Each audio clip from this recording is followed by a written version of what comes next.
El silencio después del grito es lo más parecido a la muerte que he conocido.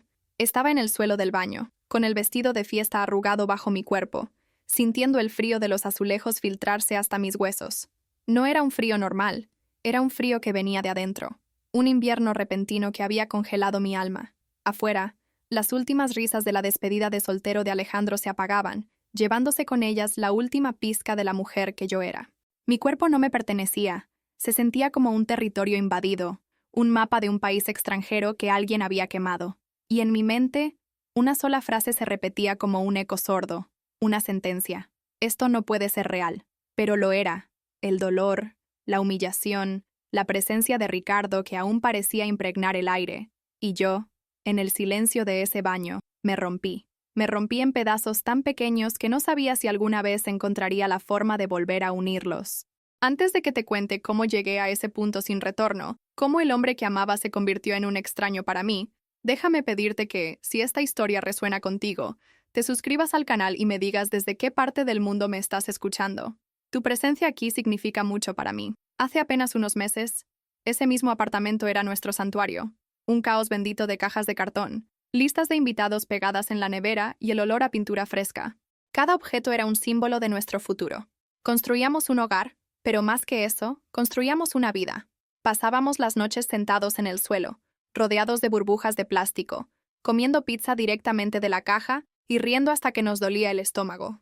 Alejandro trazaba con el dedo sobre mi espalda el diseño de nuestra luna de miel, y yo le creía. Creía en la solidez de sus promesas, en la calidez de su mirada, en la certeza de que nuestro amor era un refugio a prueba de cualquier tormenta.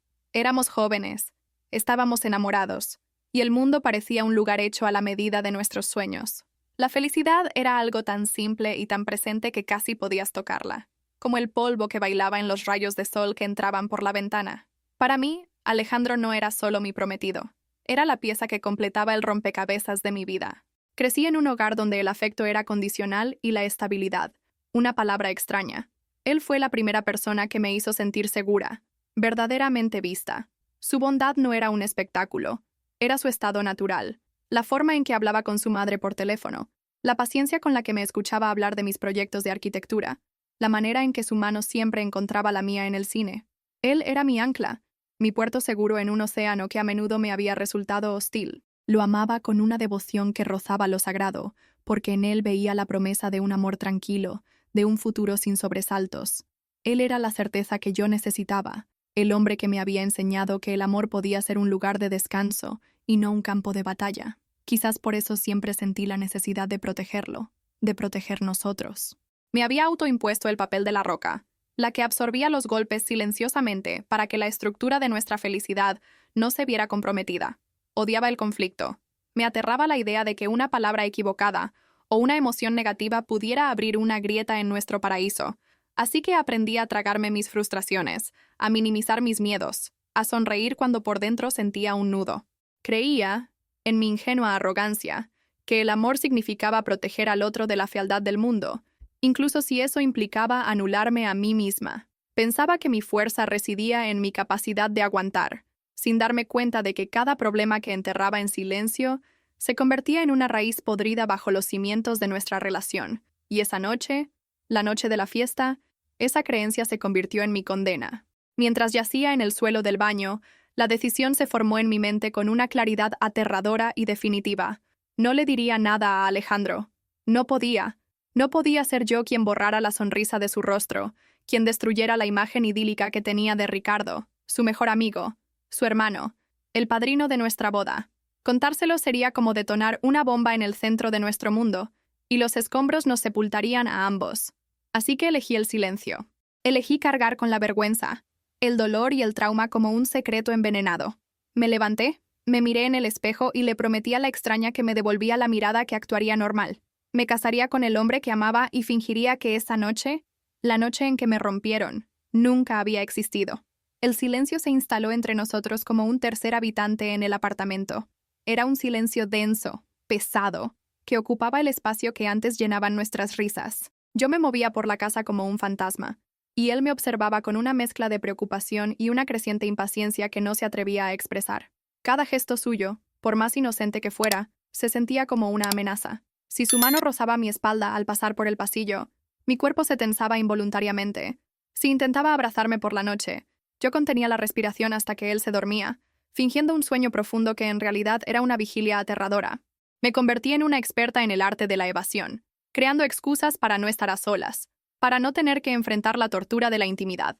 Estaba construyendo un muro, ladrillo a ladrillo, y lo peor era que él estaba del otro lado, observando, sin entender por qué la mujer que amaba lo estaba dejando afuera, a la intemperie. La distancia se hizo insoportable.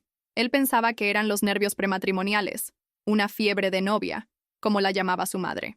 Intentaba ser paciente, comprensivo. Me sugería que saliéramos a cenar a nuestro restaurante italiano favorito, para relajarnos y reconectar. Y yo aceptaba, porque negarme habría levantado sospechas.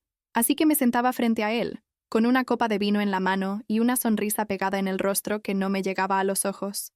Él hablaba con entusiasmo de la luna de miel en la Toscana, de los hijos que tendríamos, de la vida que nos esperaba. Y mientras hablaba, su mano cruzó la mesa y se posó sobre la mía. Fue un gesto tierno, un gesto que antes me habría hecho sentir la mujer más afortunada del mundo. Pero en ese momento, su calor se sintió como una brasa, y tuve que usar toda mi fuerza de voluntad para no retirarla bruscamente. Sonreí y asentí, pero por dentro mi cuerpo estaba rígido, reviviendo un tacto que no era el suyo. La noche se convirtió en mi peor enemiga.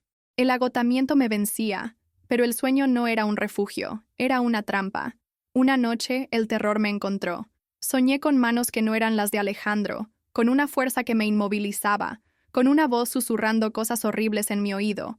Desperté con un grito ahogado, sentada en la cama, con el corazón martillando contra mis costillas y el sudor frío recorriendo mi piel. Alejandro se despertó al instante, asustado. «¿Elena? ¿Qué pasa?» «Fue una pesadilla», dijo con la voz ronca por el sueño. Intentó rodearme con sus brazos para consolarme, para atraerme hacia la seguridad de su cuerpo. Y fue entonces cuando ocurrió. Sin pensarlo, como un animal acorralado, lo empujé. Lo empujé con una fuerza que no sabía que poseía, una fuerza nacida del pánico más puro. Él cayó hacia atrás en la cama, y en sus ojos vi una confusión que rápidamente se transformó en dolor. El impacto de mi reacción nos dejó a ambos sin aliento. El silencio en la habitación era ensordecedor, cargado de la violencia de mi gesto y su desconcierto. No dije nada. No podía. Me levanté de la cama, temblando de pies a cabeza, y me encerré en el baño. Apoyé la frente en la puerta fría y lloré. Lloré en silencio, mordiéndome los labios para que él no me escuchara, ahogando los sollozos en una toalla. Escuché sus pasos al otro lado de la puerta, su voz llamándome suavemente, preguntando qué había hecho mal, y cada palabra suya era una puñalada en mi conciencia. Él creía que era su culpa, y yo, en mi cobardía, se lo estaba permitiendo. Me odié en ese momento. Odié a Ricardo por lo que me hizo, odié a Alejandro por su inocencia, y me odié a mí misma por el veneno que mi silencio estaba inoculando en el corazón de nuestro amor. La prueba más dura llegó una semana después. El timbre sonó un sábado por la mañana y mi estómago se convirtió en una piedra. Era Ricardo. Venía a discutir los detalles de la ceremonia, el discurso del padrino. Alejandro lo recibió con un abrazo, con la alegría genuina de ver a su mejor amigo. Y yo tuve que quedarme allí, en el umbral de la sala, y sonreír. «Ricardo, qué sorpresa. Pasa. ¿Quieres un café?» Mi voz sonó extrañamente calmada, distante, como si perteneciera a otra persona. Mientras el agua se calentaba, mis manos temblaban tan violentamente que tuve que agarrarme al borde de la encimera para disimular. Sentía su presencia en mi casa como una profanación, su risa resonando en las paredes de mi santuario. Tuve que servirle el café, mirarlo a los ojos y hablar de flores y canciones para la boda del hombre al que yo amaba, y todo mi ser gritaba para salir corriendo. Él actuaba con una normalidad escalofriante, como si nada hubiera pasado. Bromeaba con Alejandro, me lanzaba miradas cómplices sobre los preparativos, y en su rostro no había ni una pizca de culpa, ni una sombra de remordimiento. Era un maestro de la hipocresía. Y yo, obligada a participar en esa farsa, sentía que me ahogaba. Cada minuto en su presencia era una tortura psicológica.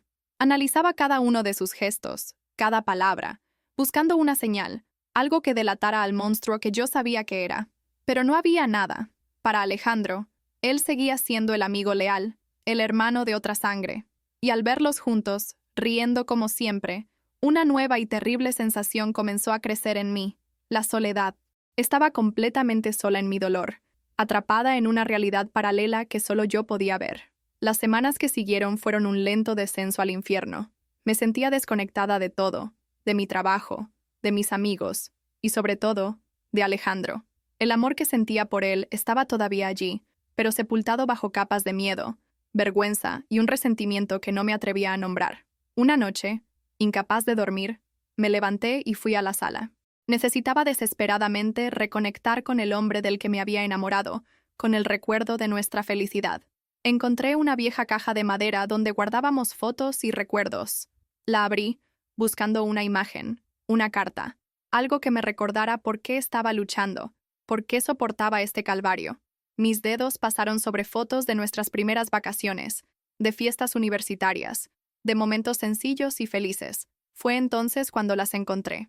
Al fondo de la caja había un fajo de cartas atadas con una cinta. No eran mías.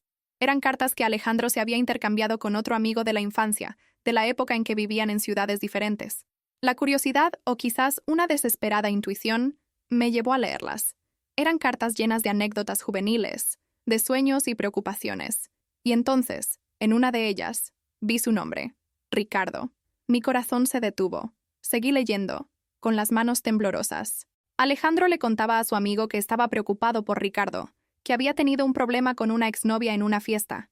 Describía cómo Ricardo se había puesto agresivo y desconsiderado con ella cuando ella lo rechazó, cómo la había humillado delante de todos. Leí la frase que lo cambió todo, la frase que hizo que el suelo desapareciera bajo mis pies. Después de describir el comportamiento de su amigo, Alejandro escribió: «Pero ya sabes cómo es Ricardo. Es intenso. Lo dejé pasar. Al final, un hermano es para siempre». Releí esas palabras una y otra vez, y cada vez el golpe era más fuerte.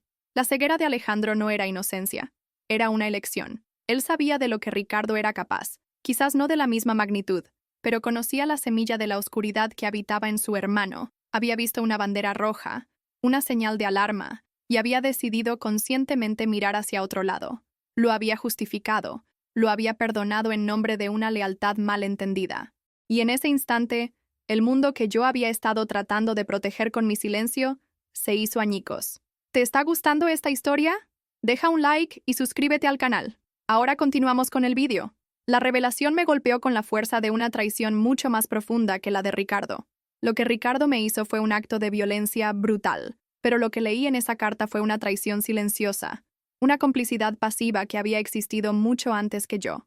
Mi sacrificio, mi silencio tortuoso para proteger a un hombre supuestamente ingenuo, se convirtió en una broma cruel. No estaba protegiendo a un inocente, estaba protegiendo a un hombre que había elegido la lealtad a un amigo por encima del respeto a una mujer. Estaba protegiendo un pacto masculino tácito donde los errores de los hermanos se minimizan y se entierran. El dolor agudo de la agresión se mezcló con una nueva emoción, una rabia fría, lúcida y devastadora. La culpa que me había estado carcomiendo por dentro se evaporó, reemplazada por una claridad implacable. Ya no era la víctima rota que se escondía en los baños. Era una mujer que había visto la verdad, y la verdad era mucho más fea de lo que había imaginado. El dilema que me atormentaba cambió de forma. Ya no se trataba de si debía o no destruir la felicidad de Alejandro. Se trataba de si podía amar a un hombre que construía su felicidad sobre la base de ignorar la oscuridad de las personas que tenía cerca. ¿Qué clase de amor era ese? ¿Qué clase de lealtad es la que te exige ser ciego? Me di cuenta de que mi silencio no solo me estaba destruyendo a mí, sino que estaba perpetuando la mentira que les permitía a ambos, Alejandro y Ricardo, seguir adelante sin consecuencias. Mi silencio no era un escudo, era una jaula, y en esa jaula yo era la única prisionera. Al protegerlo de la verdad, le había negado la oportunidad de ser el hombre que yo creía que era. Le había negado la oportunidad de enfrentar la fealdad de su amigo y tomar una postura, de demostrar que su amor por mí era más fuerte que su lealtad ciega. Y al mismo tiempo, le había permitido a Ricardo seguir existiendo en nuestras vidas como un hombre honorable, un amigo querido, el padrino de nuestra boda. Estaba validando su mentira con mi sufrimiento. La rabia me dio una fuerza que no sabía que tenía. Una fuerza no para gritar o llorar, sino para actuar. Se acabaron las sonrisas falsas, las noches de insomnio y el miedo. La verdad había salido a la luz, y yo ya no iba a ser la única que cargara con su peso. Me senté en el sofá con la carta en la mano y esperé a que amaneciera. Vi cómo la primera luz del día se filtraba por la ventana, iluminando el polvo en el aire, el mismo polvo que meses atrás me parecía mágico. Ahora solo parecía suciedad, Ya no sentía miedo. Sentía una calma gélida, la calma de alguien que lo ha perdido todo y, por lo tanto, ya no tiene nada que perder. La imagen idealizada de Alejandro, la del puerto seguro y el amor tranquilo, se había desmoronado por completo. En su lugar, veía a un hombre con fallas, un hombre capaz de tomar decisiones cuestionables por lealtad. Y por primera vez, sentí que lo veía de verdad. Y sabía que cuando él volviera a casa, él también tendría que verme a mí, no a la novia perfecta, no a la roca silenciosa, sino a la mujer a la que su lealtad ciega había ayudado a romper. El castillo de naipes que era nuestra vida estaba a punto de derrumbarse, y yo, por primera vez, estaba lista para ser la que soplara, porque a veces, la única forma de reconstruir algo es permitir que se derrumbe por completo. A veces, la verdad no libera, sino que arrasa con todo a su paso. Y yo estaba lista para el incendio. Sabía que el fuego quemaría todo lo que habíamos sido, pero en el fondo de mi corazón helado, una pequeña y extraña esperanza comenzaba a nacer. La esperanza de que, quizás, de las cenizas, algo real y honesto pudiera, algún día, volver a crecer. Pero primero, tenía que venir la destrucción, y yo iba a ser quien encendiera la cerilla. Esa misma mañana, tomé el teléfono y, con una voz que no reconocí como la mía, cancelé la cena que teníamos con mis padres esa noche. La excusa fue una migraña, una mentira piadosa en un océano de engaños mucho más profundos. Pasé el día en un estado de suspensión, sin sentir hambre, ni cansancio, ni dolor. Solo una determinación fría. Cuando escuché las llaves de Alejandro en la puerta por la tarde, mi corazón no se aceleró. Me quedé sentada en el sofá, en el mismo lugar donde había pasado la noche. Él entró sonriendo, cansado del trabajo, y su sonrisa se desvaneció al ver mi expresión. Se acercó preocupado. «¿Elena? ¿Estás bien? Te ves pálida». Y en lugar de una confesión llorosa, de un derrumbe emocional, lo miré directamente a los ojos y le ofrecí una calma que lo desarmó por completo. «Tenemos que hablar», le dije. Mi voz era plana, sin emoción. Le conté lo que Ricardo me había hecho en la noche de su despedida de soltero. No usé eufemismos. No suavicé los detalles. Le describí los hechos con una precisión clínica, como si estuviera relatando el argumento de una película. Su rostro pasó de la confusión a la incredulidad, y de ahí al horror más absoluto. Sus ojos se llenaron de lágrimas. Su boca se abrió para decir algo, pero ninguna palabra salió. Y justo cuando el shock estaba en su punto más álgido, antes de que pudiera procesar la traición de su amigo, deslicé la carta sobre la mesa de centro. Y esto, dije, es por lo que no te lo conté, porque en el fondo, creo que ya lo sabías. Alejandro miró la carta, luego a mí, y entonces se rompió. No fue un llanto de tristeza, fue un colapso total. Se dejó caer de rodillas al suelo, con un sollozo gutural que pareció rasgar el aire. Por primera vez, yo no me moví para consolarlo. Me quedé sentada, observando cómo se enfrentaba a la doble verdad, la monstruosidad de su mejor amigo y su propia y terrible complicidad. La conversación que siguió no fue sobre perdón ni sobre nosotros, fue sobre responsabilidad. Le vi confrontar la imagen que tenía de sí mismo, la de un hombre bueno y leal, y verla hacerse añicos. Se dio cuenta de que su lealtad no había sido una virtud, sino una debilidad que había permitido que el mal creciera a su lado, sin control, hasta que finalmente me había alcanzado a mí. La base de nuestra relación, la imagen idealizada que teníamos el uno del otro, se desintegró en esa sala. El matrimonio, por supuesto, fue pospuesto indefinidamente. La palabra cancelado flotaba en el aire, demasiado pesada para ser pronunciada todavía. Ricardo desapareció de nuestras vidas como si nunca hubiera existido. Alejandro cortó todo contacto con una frialdad que me sorprendió, pero yo sabía que no lo hacía por mí, sino por la imagen destrozada de sí mismo que ahora veía en el espejo.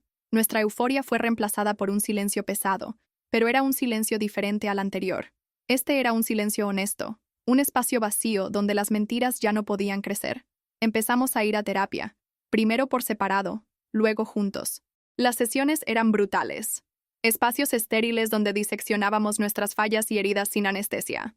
No había promesas de un futuro juntos, solo el trabajo diario de aprender a mirarnos sin los filtros del pasado. Los toques desaparecieron. Un abrazo, una caricia, un beso eran imposibles. Eran un lenguaje que ya no sabíamos hablar, contaminado por el trauma y la traición. Nuestro apartamento ya no era un santuario, era un territorio neutral donde dos extraños intentaban coexistir. Dormíamos en la misma cama, pero con un océano de distancia entre nosotros. Sin embargo, en medio de esa desolación, algo nuevo comenzó a surgir. Una honestidad brutal. Hablábamos de nuestros miedos, de su culpa, de mi rabia. No intentábamos arreglar nada, solo poner las piezas rotas sobre la mesa para ver si alguna todavía encajaba. La reconstrucción no empezó con un gesto de amor, sino con el reconocimiento de que el amor que creíamos tener se había construido sobre cimientos falsos. Una tarde, semanas después de la confrontación, estábamos sentados en silencio en la sala. El sol se ponía, pintando el cielo de colores melancólicos. Yo miraba por la ventana, perdida en mis pensamientos. Él me había estado observando. Lo sentía. Después de lo que pareció una eternidad, habló. Su voz era baja, frágil. No dijo, te amo. No dijo, lo siento, por enésima vez. Simplemente preguntó, ¿cómo estás? Hizo una pausa, y luego añadió las dos palabras que lo cambiaron todo. ¿De verdad? Y en esa pregunta, por primera vez, no sentí el peso de su propia culpa o de su necesidad de absolución. Sentí que realmente quería saber, que por primera vez estaba dispuesto a escuchar la verdad, por más fea que fuera. Y en ese instante, en medio de las ruinas de lo que fuimos, vi la posibilidad minúscula, frágil y aterradora de un comienzo. ¿Creéis que la lealtad ciega puede ser tan dañina como la traición? Dejen un corazón si creen en la difícil reconstrucción de la confianza. Suscríbanse para más historias que exploran las verdades complejas del ser humano. Comenten, el silencio también hiere, si están de acuerdo con el mensaje de esta historia.